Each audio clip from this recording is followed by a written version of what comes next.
સુરતના ડાયમંડ ઉદ્યોગમાં નજીવો સુધારો આવ્યો હોય તેમ લાગી રહ્યું છે, તો આ અંગે ડાયમંડ એસોસિએશનના પ્રમુખે વધુ માહિતી આપી હતી. સુરતના ડાયમંડ ઉદ્યોગની પરિસ્થિતિમાં સુધારો થયો હોય તેમ ડાયમંડ એસોસિએશનના જગદીશ કુટે નિવેદન કર્યું છે. ડાયમંડ એસોસિએશનના પ્રમુખે જણાવ્યું હતું કે ઉઠામણાની વાત જૂની છે. 2021થી 24 સુધીમાં ઉઠામણા સામાન્ય છે. વર્ષે એવરેજ 5 થી 6 કિસ્સાઓ તેજીના સમયમાં પણ બનતા હોય છે.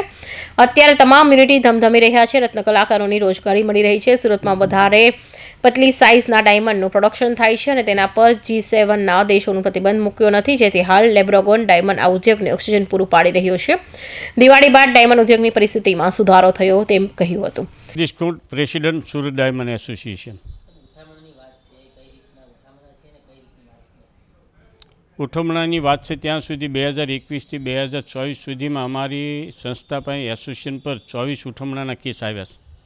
તેમાંથી લાસ્ટ યર 2024માં જે 17 કેસ આવ્યા છે તેનું કારણ એક છે કે આખા વર્ષ દરમિયાન ખૂબ મંદીનો પીરિયડ રહ્યો છે અને લોકોને સ્ટોકમાં પણ મોટી નુકસાની કરવાનો સમય આવ્યો છે. ત્યારે 2024માં ઉઠમણા વધુ થવાનું કારણ એ હોય તો એ મંદીનું કારણ છે. 2024ની કમ્પેરમાં જોઈએ તો દિવાળી પછી માર્કેટમાં સ્થિરતા આવી છે. અમારા મેન્યુફેક્ચરિંગ યુનિટોએ પૂર ઝડપે ચાલી રહ્યા છે. અત્યારે બધાને રત્ન કલાકારો હોય કે લેબર હોય કે ઓફિસ વર્કર હોય એને બધાને પૂરતા કામ મળી રહ્યા છે અને આપણે એવી આશા રાખીએ કે આના પરિસ્થિતિ રહે તો 2025ના એન્ડ સુધીમાં માર્કેટ વ્યવસ્થિત પાટા પર ચડી જાય એવું લાગી રહ્યું છે.